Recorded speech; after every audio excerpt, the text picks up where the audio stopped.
ہمارے بہار میں سینکڑوں ایسے علماء ہیں جنہوں نے جنگ آزادی میں حصہ لیا. خود ہمارے نانا حضرت مولانا لطف الرحمان صاحب رحمۃ اللہ علیہ وہ بھی مجاہد آزادی، گرفتار بھی ہوئے. علماء صادق پور پٹنہ، ان کی تو ایک لمبی فہرست. نہ بن سکی ہے نہ بن سکے گا مثال تیری جواب. PD Islamic Media, an Islamic YouTube channel. فی الدین او کما قال صلی اللہ علیہ وسلم. یہ پروگرام جشن آزادی کی مناسبت سے ہے، اس لیے اس سلسلے میں تھوڑی سی بات یہ کہنی ہے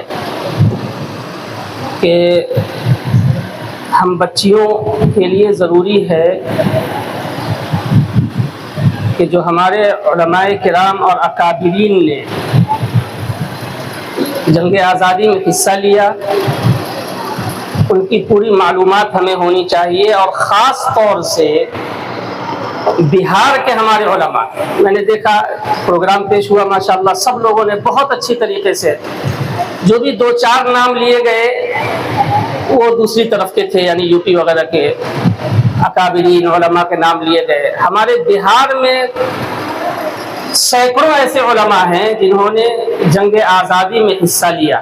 خود ہمارے نانا حضرت مولانا لطف الرحمان صاحب رحمۃ اللہ علیہ وہ بھی مجاہد آزادی، گرفتار بھی ہوئے. علماء صادق پور پٹنہ، ان کی تو ایک لمبی فہرست ہے، تو ان سب کی بھی معلومات ہونی چاہیے. اور جہاں بھی ہم پروگرام پیش کریں یا آزادی کے سلسلے میں ہماری گفتگو ہو تو سب سے پہلے اپنے علاقے کے علماء، اکابرین، مجاہدین جو اس میں شریک ہوئے ان کا نام لیں، اس کے بعد پورے بہار کے علماء کا تعارف کرائیں، پھر اس کے بعد اس سے آگے بڑھیں. یہ اتنی سی باتیں ہم نے صرف جشن آزادی کی مناسبت کی وجہ سے کہہ دی. میں نے حدیث پاک پڑھی، نبی کریم صلی اللہ علیہ وسلم نے فرمایا من یرد اللہ بہ خیرا یفقہہ فی الدین. اللہ تعالی جس کے لیے بھلائی چاہتا ہے اللہ پاک اس کو دین کی سمجھ عطا کر دیتا ہے. اور صحیح معنوں میں دین کی سمجھ حاصل کرنے کے لیے فی زماننا ہمیں مدرسوں کا سہارا لینا پڑتا ہے. ہمارے اکابرین کا مسئلہ یہ تھا، صحابہ کرام کا مسئلہ، تابعین کا یہ تھا کہ وہ خود سفر کر کے جایا کرتے تھے، ایک ایک حدیث پوچھنے کے لیے سفر کر کے جایا کرتے تھے، صرف ایک حدیث لینے کے لیے سینکڑوں میل کا سفر، اور وہ حدیث سنتے تھے واپس آ جاتے تھے. لیکن اب بہت زیادہ سہولت ہو گئی ہے، اور یہ ساری سہولتیں نبی کریم علیہ الصلوۃ والسلام کے اسوے سے، ان کے طریقے سے ہمیں ملی ہے. ہم نے بارہا نام سنا ہوگا صفہ، اصحاب صفہ، جو صحابہ کرام رضی اللہ عنہم اجمعین جن کا گھر بار نہیں تھا، غریب تھے، تو وہ نبی کریم صلی اللہ علیہ وسلم کے پاس مسجد نبوی میں صفہ پر ہمیشہ وہیں رہتے تھے. مذاکرہ قرآن ہوتا تھا، مذاکرہ حدیث ہوتا تھا، نبی کریم صلی اللہ علیہ وسلم سے احادیث سنتے تھے، احادیث پڑھتے تھے، قرآن پڑھتے تھے. اور پھر اس کے بعد اسی زمانے میں بعض صحابیات نبی کریم صلی اللہ علیہ وسلم کے پاس آئیں اور یہ کہا یا رسول اللہ، مرد حضرات تو آپ کے پاس آ جاتے ہیں، علم دین حاصل کر لیتے ہیں، حدیث شریف کا درس لے لیتے ہیں، قرآن پاک سیکھ لیتے ہیں، لیکن ہم عورتوں کا کیا؟ اس لیے عورتوں کے لیے تو تم تھا وَقَرْنَ فِي بُيُوتِكُنَّ، اپنے گھروں میں رہو. ہم عورتیں کس طرح سیکھیں دین، علم دین؟ ہم اپنے شوہروں سے تو سیکھ لیں گے، ہم اپنے بھائیوں سے سیکھ لیں گے، لیکن وہ فضیلت ہم کب حاصل کر پائیں گے کہ ہم براہ راست